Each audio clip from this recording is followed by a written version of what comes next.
La herejía de Horus, Horus señor de la guerra. Capítulo 20. Punto muerto. Iluminación. El lobo y la luna. Todos se pusieron en pie cuando el señor de la guerra entró en la habitación.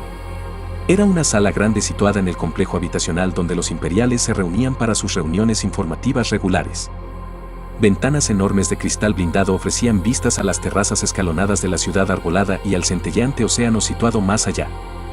Horus aguardó en silencio mientras 6 oficiales y servidores de la compañía del maestre de las comunicaciones finalizaban su barrido rutinario en busca de material espía, y solo empezó a hablar una vez que estos activaron el mecanismo portátil de ocultación en la esquina de la habitación. Las distantes melodías del aria quedaron suprimidas inmediatamente. 2 semanas sin un acuerdo consistente, dijo Horus. Ni siquiera un plan mutuamente aceptable sobre cómo continuar. Nos contemplan con una mezcla de curiosidad y cautela y guardan las distancias. ¿Algún comentario? Hemos agotado todas las posibilidades, señor, respondió Malowurst. Hasta el punto que me temo que estamos perdiendo el tiempo. No admitirán nada que no sea una voluntad de constituir lazos diplomáticos con vistas a intercambios comerciales y culturales. No hay forma de llevarlos hacia el tema de una alianza. O un acatamiento, comentó Abaddon en voz baja. Un intento de imponer nuestra voluntad aquí no haría más que confirmar sus peores opiniones sobre nosotros. No podemos obligarlos a un acatamiento, indicó Horus. Podemos, dijo Abaddon. Entonces lo que yo digo es que no debemos, replicó Horus. ¿Desde cuándo nos preocupamos por si herimos los sentimientos de la gente, señor? Inquirió Abaddon. Sean las que sean las diferencias, estos seres son humanos. Es su deber y su destino unirse a nosotros y permanecer a nuestro lado, para la gloria primordial de Terra. Si no quieren hacerlo. Dejó la frase en el aire. Horus frunció el entrecejo. ¿Alguien más? Parece indudable que los interexianos no tienen ningún deseo de unirse a nosotros en nuestra tarea, indicó Raldorn. No se comprometerán a ir a la guerra, ni tampoco comparten nuestros objetivos e ideales. Están satisfechos con perseguir su propio destino. Sanguinius no dijo nada, permitiendo que el señor de su capítulo ofreciera la opinión de la Legión de los Ángeles Sangrientos, aunque guardó su propia y considerable influencia solo para los oídos de Horus. A lo mejor temen que intentemos conquistarlos, sugirió Loken. Quizá tienen razón, dijo Abaddon. Sus costumbres están descarriadas.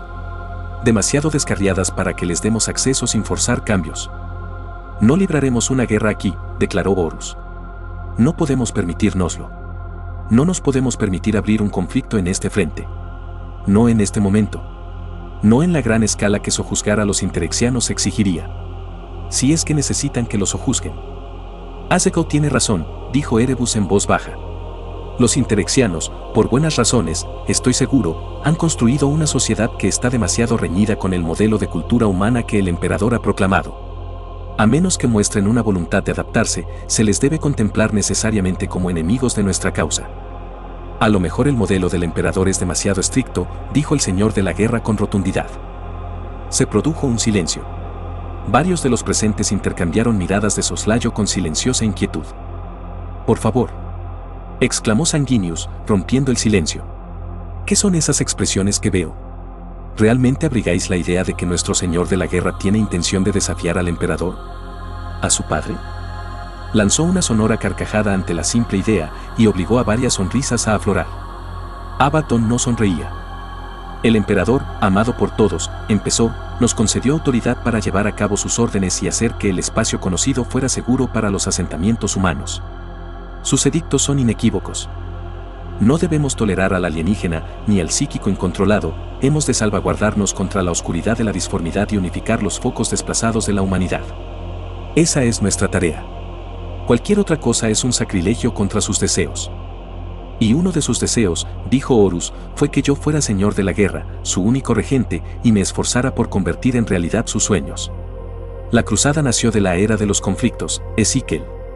Nació de la guerra. Nuestro enfoque despiadado de la conquista y la limpieza se formuló en un momento en que cada forma alienígena que encontrábamos se oponía profundamente a nosotros. La guerra era la única respuesta. No existía espacio para la sutileza. Pero han transcurrido 2 siglos y nos enfrentamos a problemas diferentes. El grueso de la guerra ha finalizado. Es por eso que el emperador regresó a Terra y nos dejó para que termináramos el trabajo. Ezequiel, es evidente que los interexianos no son monstruos, ni adversarios enconados. Creo que si el emperador estuviera aquí hoy, abrazaría de inmediato la necesidad de adaptarse. No querría que destruyéramos de un modo caprichoso aquello que no tiene por qué ser destruido. Es precisamente para efectuar tales elecciones que ha depositado su confianza en mí. Paseo la mirada por todos ellos. Confía en mí para que tome las decisiones que él tomaría. Confía en que no cometa errores.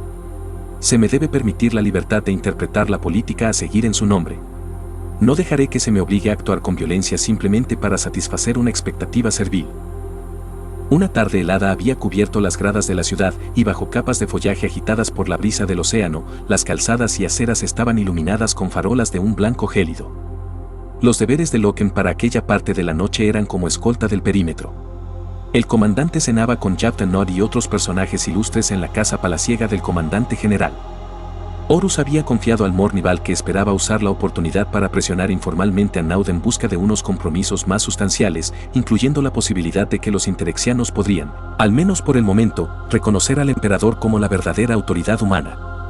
Tal sugerencia no se había aventurado todavía en conversaciones formales, ya que los iteradores habían pronosticado que sería rechazada de plano. El señor de la guerra quería poner a prueba los sentimientos del comandante general sobre el tema en una atmósfera en la que cualquier ofensa podía dejarse de lado como simple conjetura. A Loken no le gustó demasiado la idea, pero confió en que su comandante la formularía con delicadeza. Era un momento incómodo, bien entrada la tercera semana de su visita cada vez más infructuosa. 2 días antes, el primarca Sanguinius se había despedido y regresado a territorio imperial con sus ángeles sangrientos. Estaba muy claro que a Horus no le gustó nada verlo marchar, pero era una medida prudente y Sanguinius había elegido llevarla a cabo simplemente para conceder más tiempo a su hermano con los interexianos. Sanguinius regresaba para ocuparse directamente de algunas de las cuestiones que requerían con mayor urgencia la atención del señor de la guerra y calmar así las muchas voces que suplicaban su inmediato regreso. La casa de Naud era una construcción notoriamente enorme situada cerca del centro de la ciudad.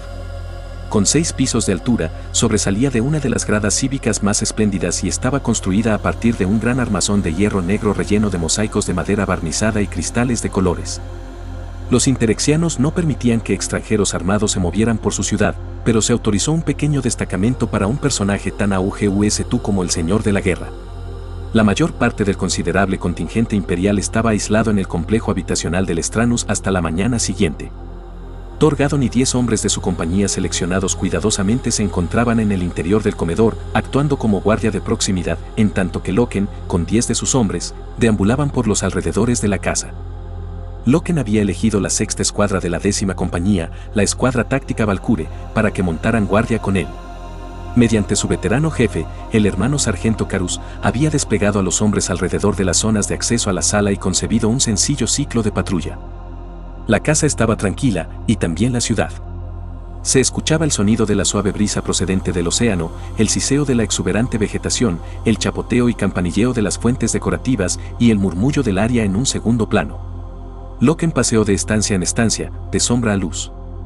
La mayor parte de los espacios públicos de la casa estaban iluminados mediante fuentes de luz situadas dentro de las paredes, de modo que formaban matrices de sombra y color en el interior, proyectadas por los paneles de soberbia madera y el precioso cristal coloreado insertado en las paredes. De vez en cuando se topaba con uno de los Valkyrie que realizaba un circuito de patrulla, e intercambiaban un saludo con la cabeza y unas pocas palabras en voz baja. Con menos frecuencia, veía sirvientes apresurados que entraban y salían del comedor llevando platos, o se cruzaban el camino de los propios centinelas de Naud, en su mayoría glebes con armadura, que no decían nada pero lo saludaban como respuesta a su saludo. La casa de Naud contenía toda una colección de tesoros artísticos, algunos desconcertantemente fuera de la capacidad de comprensión de Loken. Las obras de arte estaban expuestas con elegancia en nichos iluminados y sobre pedestales que disponían de su propia pantalla de protección. Algunas cosas las comprendía. Retratos y bustos, pinturas y esculturas de luz, cuadros de nobles interexianos y sus familias, estudios de animales o flores silvestres, escenas de montaña, maquetas detalladas e ingeniosas de mundos no identificados abiertas en un mecánico corte transversal como las capas de una cebolla. En un pasillo inferior del ala oriental de la casa, Loken tropezó con una obra de arte que atrajo especialmente su atención. Era un libro viejo, grande, arrugado, iluminado y guardado dentro de su propia pantalla estuche. Las chillonas ilustraciones hechas con planchas de madera fueron lo primero que llamaron su atención, con sus imágenes de demonios y espectros, ángeles y querubines. Luego vio que estaba escrito en la antigua escritura de Terra, el idioma y la forma que había sobrevivido desde la prehistoria hasta las crónicas de Urs, que descansaban, todavía sin terminar, en su sala de armas. Lo miró con atención. Un movimiento de la mano sobre la estática de la pantalla hizo girar las páginas. Las pasó hacia atrás hasta llegar a la primera y leyó la portada con su nítida letra estampada mediante un bloque de madera. Una maravillosa historia del mal, siendo una advertencia a la humana especie sobre los abusos de la hechicería y la seducción del demonio. Eso ha llamado su atención, ¿verdad? Loken se irguió y se dio la vuelta. Un oficial real interexiano estaba de pie a poca distancia, observándolo. Loken conocía al hombre, era uno de los comandantes subalternos de Naud. Se llamaba Methrostall. Lo que no se explicó fue cómo Tul había conseguido acercarse tanto sin que él se diera cuenta. Es un objeto curioso, comandante, dijo. Tul asintió y sonrió.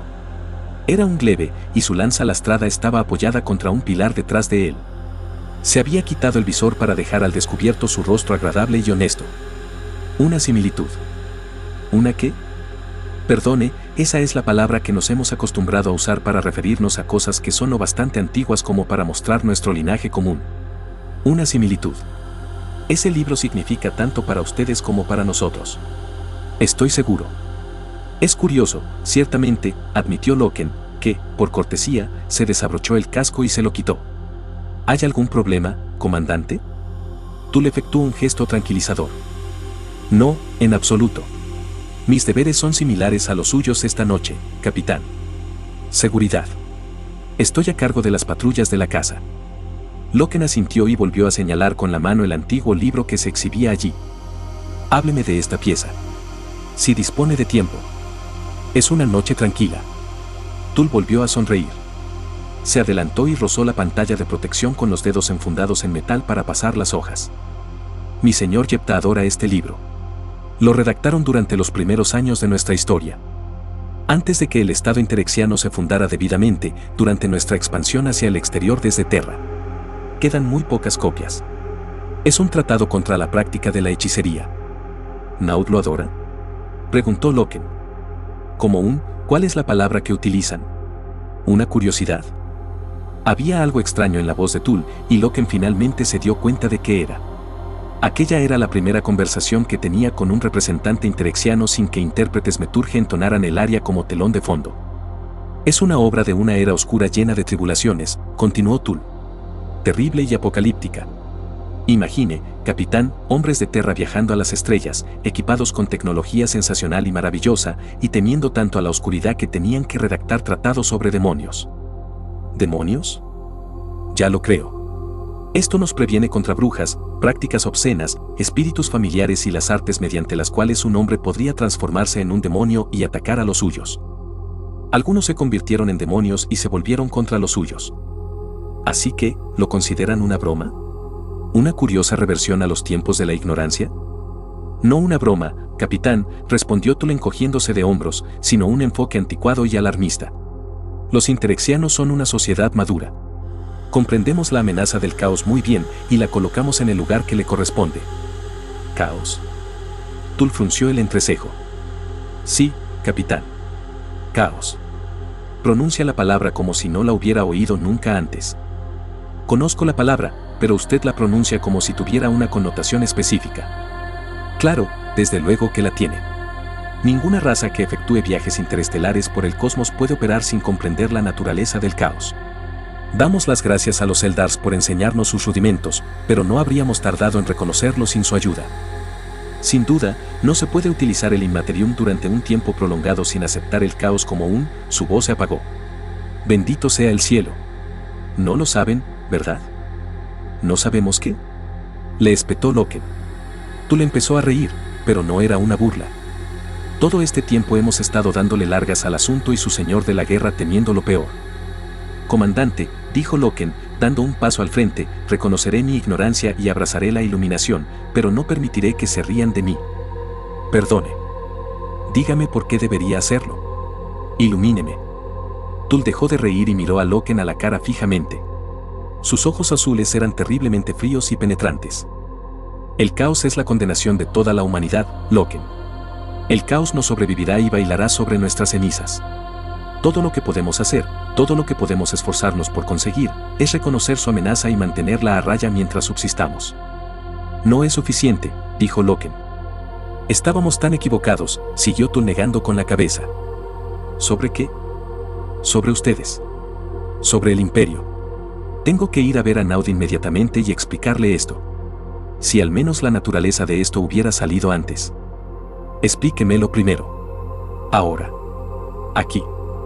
Tul contempló a Loken durante un largo y silencioso momento, como si calculara sus opciones. Finalmente, se encogió de hombros y dijo: el caos es una fuerza primitiva del cosmos. Reside en el interior del Immaterium, lo que ustedes llaman la disformidad. Es una fuente de las más malévolas y totales de las corrupciones y maldades. Es el mayor enemigo de la humanidad, tanto interexiana como imperial, porque destruye desde el interior como un cáncer. Es insidioso. No se parece a una forma alienígena hostil que se puede derrotar o suprimir. Se extiende como una enfermedad. Está en la base de toda hechicería y magia. Vaciló y miró a Loken con una expresión de pena. Es el motivo por el que les hemos dado largas. Tiene que comprender que la primera vez que establecimos contacto, nos sentíamos llenos de júbilo, rebosantes de alegría. Por fin. Por fin. Contacto con nuestros parientes perdidos, contacto con Terra, después de tantísimas generaciones. Era un sueño que todos habíamos abrigado, pero debíamos tener cuidado. En los siglos transcurridos desde la última vez que tuvimos contacto con Terra, las cosas podrían haber cambiado. Había transcurrido una era de conflictos y condenación. No había ninguna garantía de que los hombres, que tenían aspecto de hombres y afirmaban provenir de Terra en nombre de un nuevo emperador terrano, no fueran agentes del caos bajo la apariencia apropiada. No existía ninguna garantía de que mientras que los hombres interexianos habían permanecido puros, el caos no hubiera contaminado y transformado a los de Terra. No estamos. Deje que termine, Loken. El caos, cuando se manifiesta, es brutal, codicioso, belicoso. Es una fuerza de insaciable destrucción.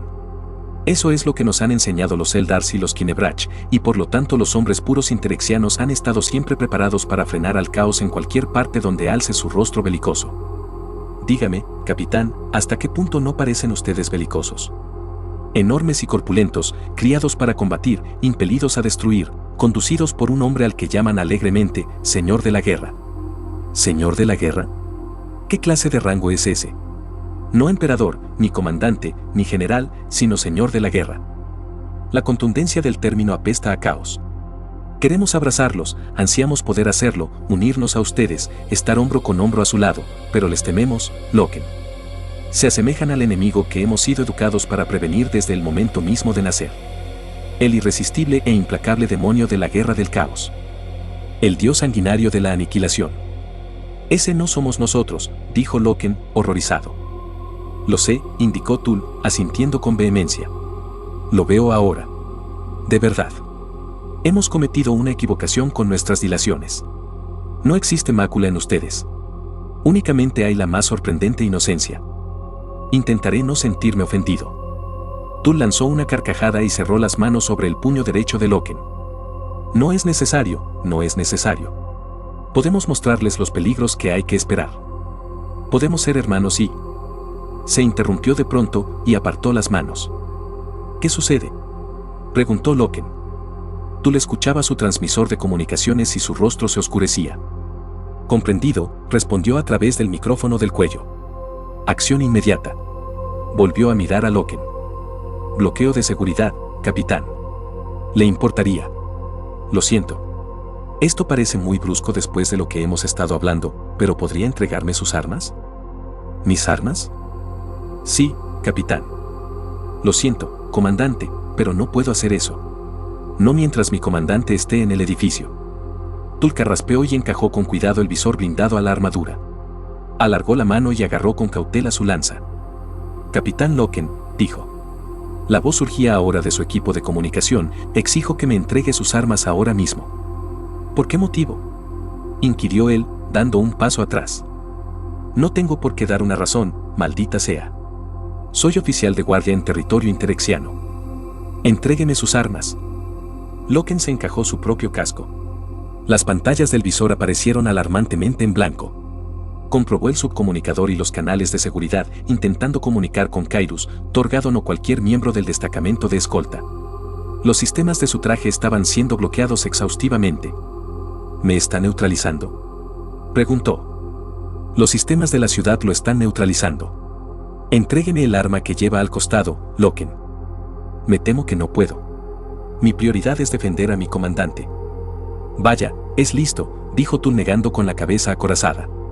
Muy listo. Casi me convence. Casi consiguió que creyera que era inocente.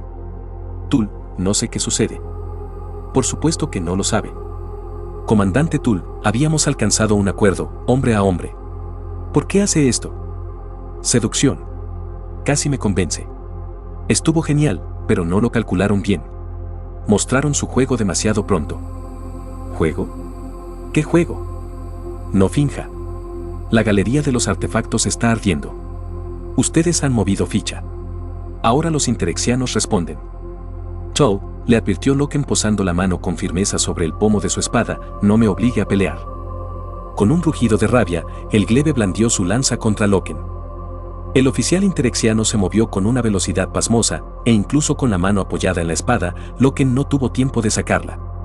Se las arregló para alzar los brazos recubiertos por la armadura y desviar el golpe, y los dos que siguieron. La armadura ligera de las tropas interexianas parecía facilitar una movilidad y destreza impresionantes, quizá incrementando incluso las habilidades naturales del usuario. El ataque de Tull fue fluido y profesional, rebanando el aire con la hoja de la larga lanza en ataques diseñados para obligar a Loken a retroceder y rendirse. Tull. Deténgase. Ríndase a mí, ahora. Loken no deseaba luchar, y se podía decir que tampoco tenía ni idea de que había hecho cambiar a Tull de un modo tan repentino y total, pero desde luego no tenía intención de rendirse. El señor de la guerra estaba allí, desprotegido, y por lo que Loken sabía, se había privado a todos los agentes imperiales de la zona de los enlaces sensoriales y de comunicación. No tenía conexión con el grupo del señor de la guerra, ni con el complejo del Stranus, y desde luego, ninguna con la flota. Sabía que su prioridad era muy sencilla. Él era una arma, un instrumento, y tenía un propósito simple y definido: proteger la vida del señor de la guerra. Todas las demás cuestiones eran totalmente secundarias y discutibles. Se concentró. Sintió el poder en sus miembros, en la flexibilidad repentinamente más cálida y activa de los músculos de polímero del revestimiento interno de su traje. Notó la vibración de la unidad de energía sobre la región baja de la espalda a medida que ésta obedecía a sus instintos y aportaba todo su poder. Hasta entonces había apartado a manotazos los ataques de la lanza, permitiendo que Tull le estropeara la armadura. Aquello se había acabado. Lanzó el brazo, detuvo el siguiente golpe y apartó violentamente el arma a un lado con el puño. Tull se dejó llevar por el retroceso con suma pericia, girando a la vez que utilizaba el impulso para lanzar un ataque directamente al pecho de Loken. Nunca alcanzó su objetivo. Loken agarró la lanza por la base de la hoja con la mano izquierda, moviéndose con una rapidez tan impresionante como la del oficial interexiano, y la detuvo en seco. Antes de que Tull pudiera liberarla, Loken asestó un puñetazo con la derecha a la zona plana de la hoja y descabezó totalmente la lanza. La hoja salió despedida dando vueltas sobre sí misma. Tull no se amilanó, e hizo girar el arma rota para atacar a Loken con el extremo lastrado del arma como si se tratara de un garrote largo. El lobo lunar se protegió de dos violentos golpes de la bola con los bordes de sus guanteletes. Tull movió las manos sobre el asta y la lanza se cargó de repente de danzantes chispas azuladas de electricidad. Descargó otra vez la bola chisporroteante sobre Loken y se oyó un potente estallido. La potencia de la descarga de la lanza fue tal que Loken se vio lanzado al otro lado de la estancia. Aterrizó sobre el pulido suelo y patinó unos cuantos metros mientras unas moribundas telarañas eléctricas parpadeaban por las placas blindadas del pecho. Notó el sabor de la sangre en la boca y sintió el breve dolor, rápidamente aliviado, de magulladuras de importancia en el torso. Efectuó una tijereta con la espalda y las piernas y se incorporó de un salto mientras Tull se aproximaba. Desenvainó entonces su espada y, bajo la luz multicolor, la hoja de acero blanco del arma brilló como una púa de hielo en su puño. No ofreció a Tull ninguna oportunidad de renovar el asalto como agresor, se abalanzó sobre el hombre que lo atacaba y empezó a golpearlo violentamente con la espada, como si fuera un martillo. Tull retrocedió, obligado a usar los restos de la lanza como herramienta para detener los golpes. Mientras la espada imperial arrancaba pedacitos al asta. El oficial dio un salto atrás y desenvainó su propia espada por encima de la cabeza, sacándola de la funda que llevaba a la espalda. Sujetó la larga arma plateada, unos buenos 10 dedos más larga que la de Loken, con la mano derecha, y la lanza garrote con la izquierda. Cuando volvió a atacar, asestaba golpes con las dos. Los sentidos de Astartes de Loken previeron y respondieron a todos los ataques. Su espada se movió como una exhalación a derecha e izquierda, obligando a retroceder al bastón y deteniendo la espada con dos sonoros repiqueteos metálicos. Se abrió paso al interior de la guardia de la línea corporal de Tul y le apartó la espada a un lado el tiempo suficiente para empujar con el hombro al oficial real en el pecho. Este trastabilló hacia atrás y Loken no le dio tregua. Volvió a blandir la espada y arrancó el bastón de la mano izquierda de su oponente. El arma rebotó por el suelo entre centelleos y descargas de energía. A continuación se enfrentaron otra vez, espada contra espada. El combate era feroz. Loken no tenía dudas sobre su propia habilidad, la había puesto a prueba demasiadas veces últimamente y no lo había decepcionado. Pero era evidente que Tul era un espadachín consumado y, lo que era más significativo, había aprendido su arte de una escuela de esgrima totalmente distinta. No había un lenguaje común en su combate, ni una base técnica compartida. Cada golpe, parada y estocada que intentaba uno, resultaba inexplicable y desconocido para el otro. Cada milisegundo del intercambio era una curva potencialmente letal de aprendizaje. Era casi placentero. Fascinante. Ingenioso. Esclarecedor. Loken pensó que a Lucius le habría encantado un combate así, con tantas técnicas nuevas con las que deleitarse. Pero era una pérdida de tiempo.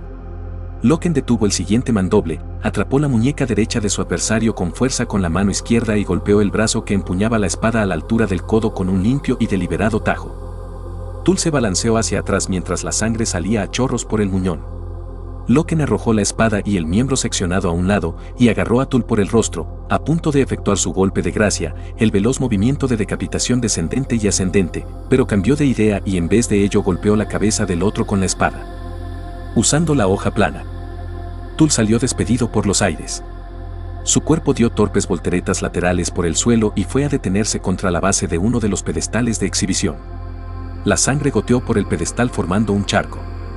Aquí Loken, Loken, Loken. Aulló este por su transmisor. No recibió otra cosa que silencio y estática. Pasando la espada a la mano izquierda, sacó el volter y corrió al frente. Apenas había dado 3 pasos cuando los dos sagitares entraron de un salto en la estancia. Lo vieron, y sus arcos se tensaron al instante para disparar. Loken lanzó un disparo a la pared situada detrás de ellos y los hizo estremecerse. «Soltad los arcos», ordenó a través de los altavoces del casco. El volter que empuñaba les dejó bien claro que no debían discutir la orden. Ambos dejaron caer a un lado los arcos y saetas con un repiqueteo metálico. Loken señaló a Tul con la cabeza sin dejar de apuntarlos con el arma. «No deseo verlo morir», dijo. «Vendad su brazo rápidamente antes de que se desangre». Titubearon y luego corrieron junto al herido. Cuando volvieron a alzar los ojos, Loken había desaparecido. Descendió por un pasillo hasta el interior de una columnata contigua, oyendo lo que era con certeza un volter que disparaba a lo lejos. Otro sagitar apareció por delante y disparó lo que parecía un láser contra él. El disparo pasó muy desviado junto a su hombro izquierdo. Loken apuntó su volter y tumbó al guerrero de espaldas.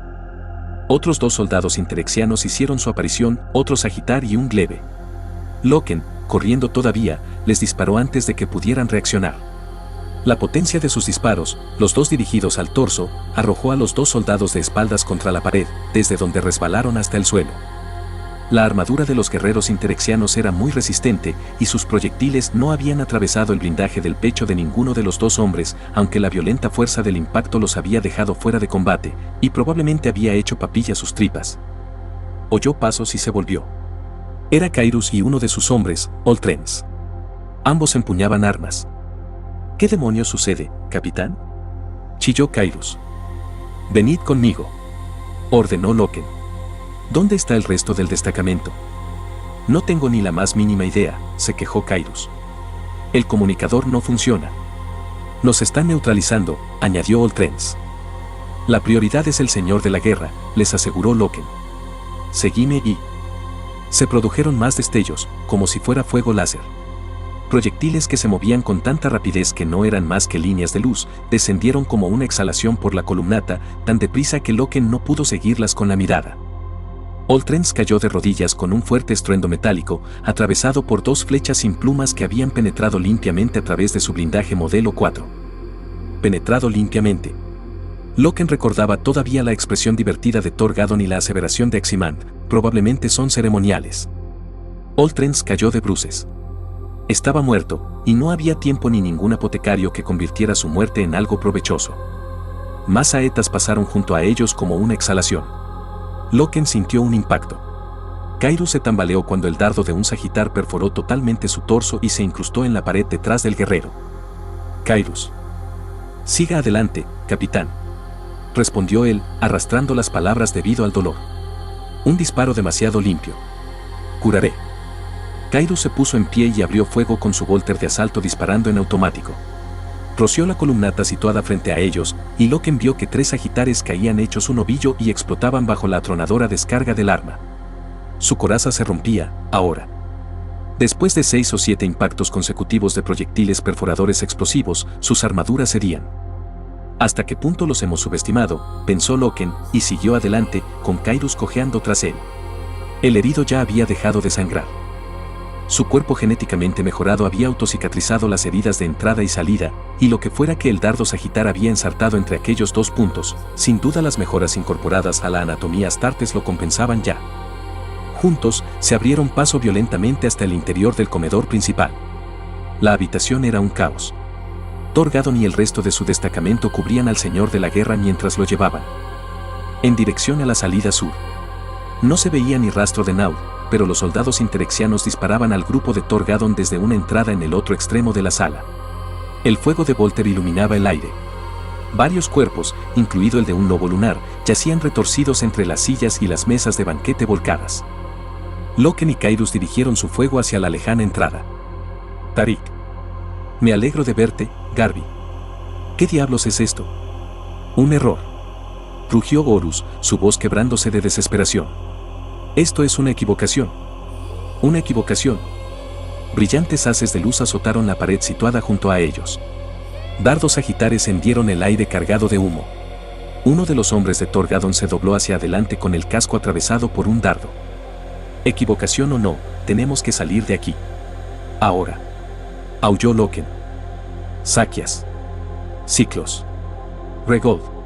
Gritó Thor Gadon sin dejar de disparar. Uníos al capitán Loken y sacadnos de aquí. Conmigo. Gritó Loken. No. Rugió el señor de la guerra. No de este modo. No podemos. Fuera. Gritó a voz en cuello Loken a su comandante. El combate para conseguir escapar de la casa de Naud duró 10 minutos cargados de furia. Loken y Kairos cerraron la retaguardia con los hermanos que Thor Gadon les había asignado, mientras el mismo Thor Gadon transportaba al señor de la guerra al exterior a través de los muelles de carga del sótano. 2 veces insistió Horus en regresar, pues no quería dejar a nadie, en especial a Loken, atrás, pero, de algún modo, usando palabras que Thor Gadon jamás dijo a Loken, el guerrero consiguió convencerlo de no hacerlo. Cuando por fin salieron a la calle, el resto de la guardia exterior de Loken se había agrupado ya junto a ellos, ampliando el muro de protección alrededor del señor de la guerra, todos excepto Haeldon, cuya suerte no conocieron jamás. La retaguardia era un combate salvaje. Retrocediendo metro a metro por el vestíbulo de salida y el muelle de carga, el grupo de Loken se encontró bajo un fuego intenso, la mayor parte de él formado por dardos disparados por los sagitares, pero también con algunos rayos de energía procedentes de armamento pesado. Campanas y sirenas resonaban por todas partes. Saquias cayó en el muelle de carga, con la cabeza arrancada por un rayo destructor de un blanco azulado que chamuscó las paredes. Ciclos, con el cuerpo convertido en un alfiletero de dardos, cayó a las puertas del vestíbulo de salida. Boca abajo, sangrando profusamente, intentó volver a disparar, pero otros 2 dardos le atravesaron el cráneo y lo clavaron a la puerta. Kairos fue herido por otro dardo en el muslo izquierdo mientras cubría a Loken. A Regold lo derribó una flecha que le perforó la abertura ocular derecha, y en cuanto se incorporó, otra le atravesó el cuello y acabó con él. Disparando desde detrás de él, Loken sacó a Kairos a rastras a través de la zona del muelle hasta la calle.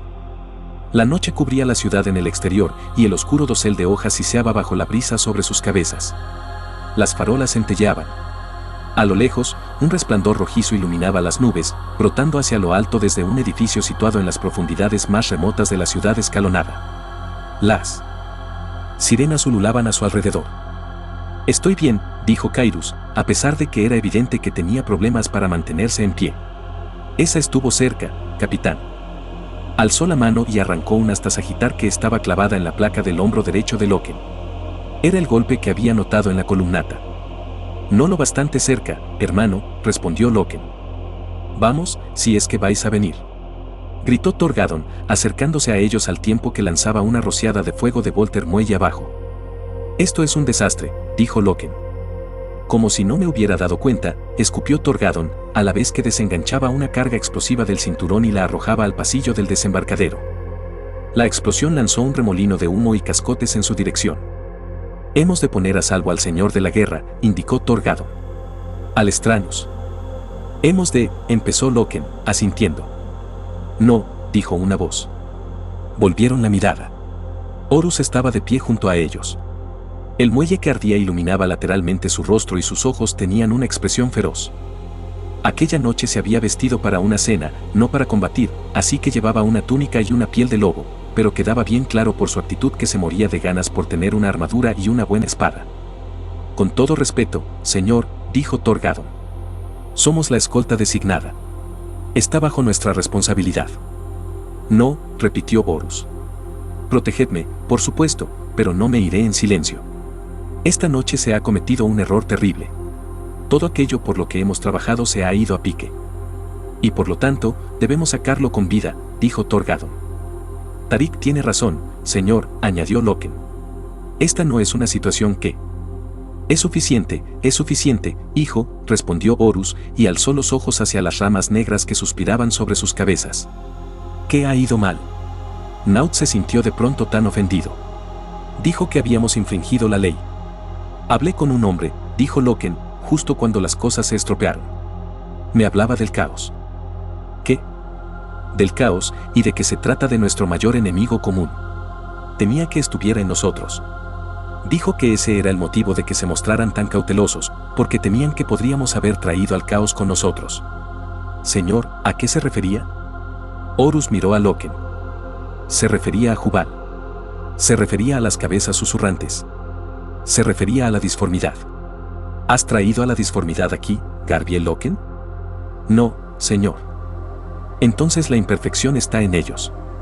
La gran imperfección que el emperador en persona, amado por todos, me dijo que vigilara ante todo.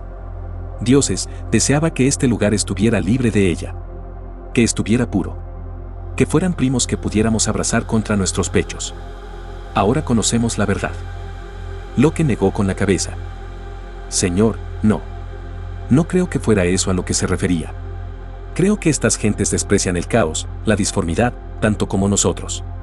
Creo que solo temen que esté en nosotros, y esta noche, algo ha demostrado que su temor era justificado. ¿Cómo que? Inquirió Torgadon con brusquedad. Tul dijo que la galería de los artefactos estaba en llamas. Esto es de lo que nos acusaron, indicó Horus, asintiendo. Robo. Engaño. Asesinato.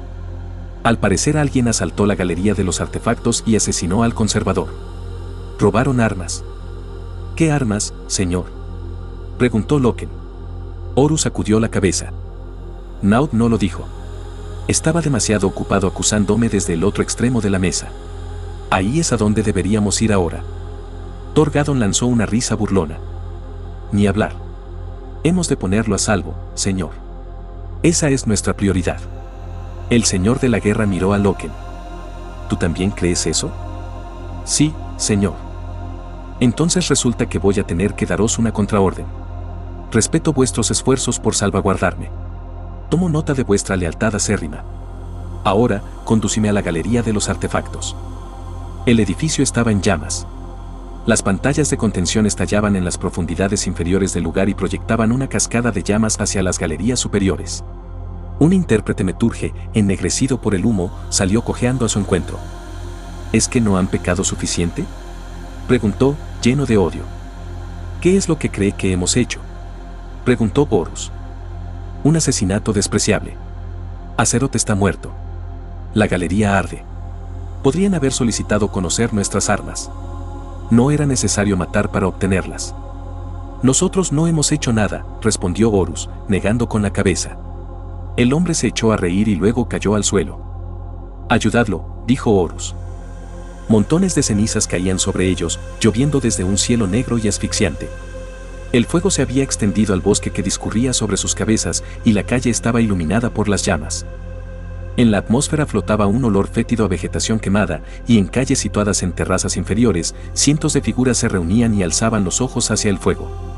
Un pánico y horror enormes se extendían por Zenobia Principis. Nos temían desde el principio, dijo el señor de la guerra. Sospechaban de nosotros, y ahora esto. Creerán que no se equivocaban al hacerlo. Se están reuniendo guerreros enemigos en las escaleras de acceso, advirtió Kairos. ¿Enemigos?, rió Horus. ¿Cuándo se convirtieron en el enemigo? Son hombres como nosotros. Elevó una mirada iracunda al cielo nocturno, echó la cabeza hacia atrás y profirió un juramento dirigido a las estrellas. Luego, su voz descendió hasta convertirse en un susurro, aunque Loken estaba lo bastante cerca para poder oír sus palabras. ¿Por qué me has puesto esta prueba, padre? ¿Por qué me has abandonado? ¿Por qué? Es demasiado cruel. Demasiado cruel. ¿Por qué me has dejado para que haga esto yo solo? Las formaciones interexianas se aproximaban. Loken escuchó cascos repiqueteando sobre las losas y vio las figuras de los agitares montados recortadas contra las llamas. Dardos, igual que lágrimas brillantes, empezaron a llover a través de la noche, clavándose en el suelo y las paredes cercanas. Mi señor, no más demoras, instó Torgadon. También se concentraban los glebes, y sus lanzas en movimiento eran como tallos negros recortándose en el resplandor anaranjado. Las chispas volaban como oraciones perdidas hacia el cielo. «Deteneos», rugió Horus a los soldados que avanzaban. «En nombre del emperador de la humanidad. Exijo hablar con Naud. Iré a buscarlo ahora».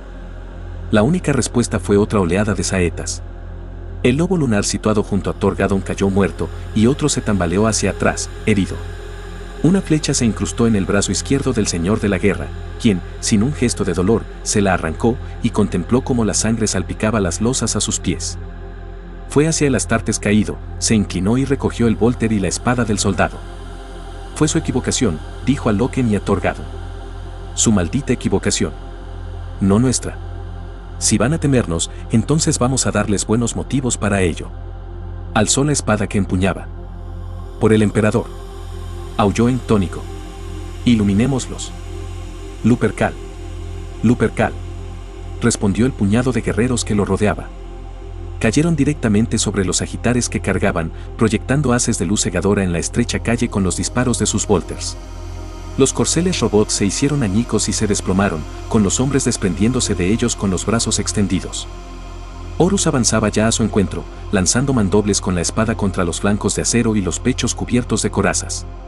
Su primer golpe lanzó a un hombre caballo por los aires, los cascos pateando, que fue a estrellarse de espaldas contra las filas situadas detrás de él. Lupercal.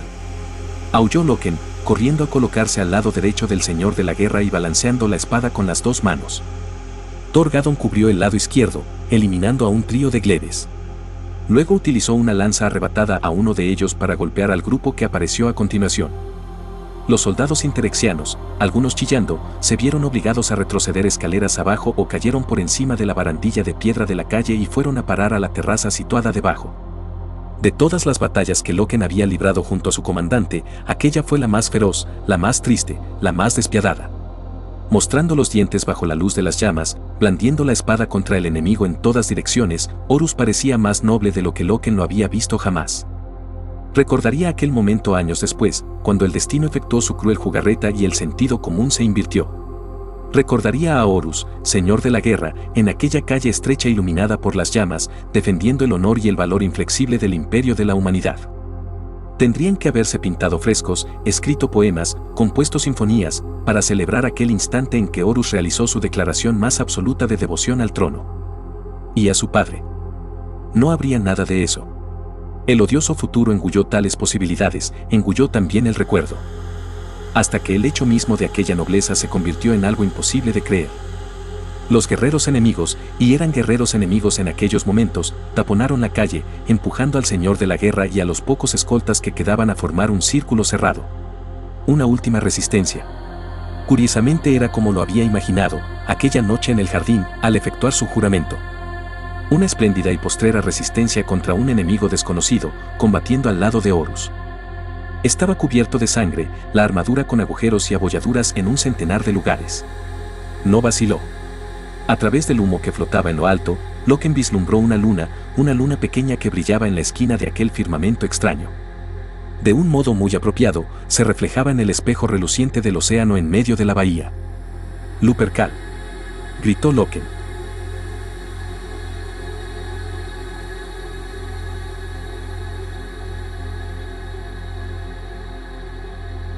La herejía de Horus, Horus señor de la guerra. Capítulo 21. Últimos disparos. Los hijos de Horus. Anatan. ¿Qué fue lo que se llevaron?, preguntó Mercedes Aladdin. Un Anatan, según afirman. ¿Un arma?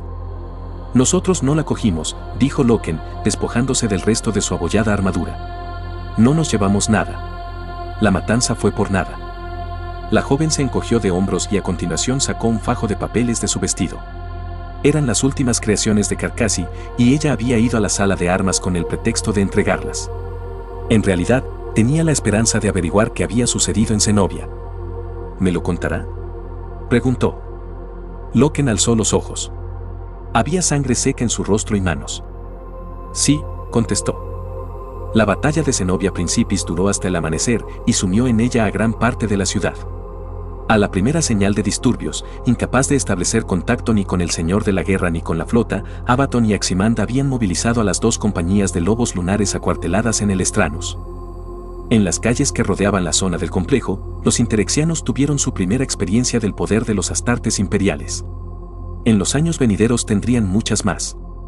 Abaddon estaba colérico, tanto que Aximand tuvo que refrenarlo en varias ocasiones. Las unidades de Aximand fueron las primeras que llegaron hasta el asediado señor de la guerra en la terraza superior situada cerca de la galería de los artefactos, y se abrieron paso hasta él a través de la flor innata del ejército de Naud. Las fuerzas de Abaddon atacaron varias de las estaciones de control de la ciudad y restablecieron las comunicaciones. La flota se acercaba ya, en respuesta a la aparente amenaza sobre la persona del señor de la guerra y los destacamentos imperiales en tierra. Mientras las naves interexianas se aproximaban para atacar, se iniciaron los desembarcos de las tropas de asalto conducidas por Sedira e Itargost. Una vez restablecidas las comunicaciones, se coordinó la extracción total, sacando a todo el personal imperial del Estranus y también de las zonas de combate en las calles. Horus envió un último comunicado a los interexianos. No esperaba respuesta y no recibió ninguna. Se había derramado demasiada sangre y la destrucción provocada era demasiado grande para que las relaciones se suavizaran mediante la diplomacia. Sin embargo, Horus expresó su amargo pesar ante el giro de los acontecimientos y desmintió categóricamente una y otra vez que el imperio hubiera cometido ninguno de los crímenes de los que se le acusaba. Cuando las naves de la expedición regresaron al espacio imperial, algunas semanas más tarde, el señor de la guerra proclamó un decreto. Dijo al Mornival que, tras reflexionar, había reconsiderado la importancia de definir su papel y la relación de la 16ª Legión con ese papel. En adelante, a los lobos lunares se los conocería como la Legión de los Hijos de Horus. La noticia fue bien recibida. En los silenciosos rincones de los archivos de la nave insignia, uno de sus iteradores se lo contó a Kirill Sinderman, y este aprobó la decisión antes de devolver su atención a unos libros que era la primera persona que los leía en 1000 años.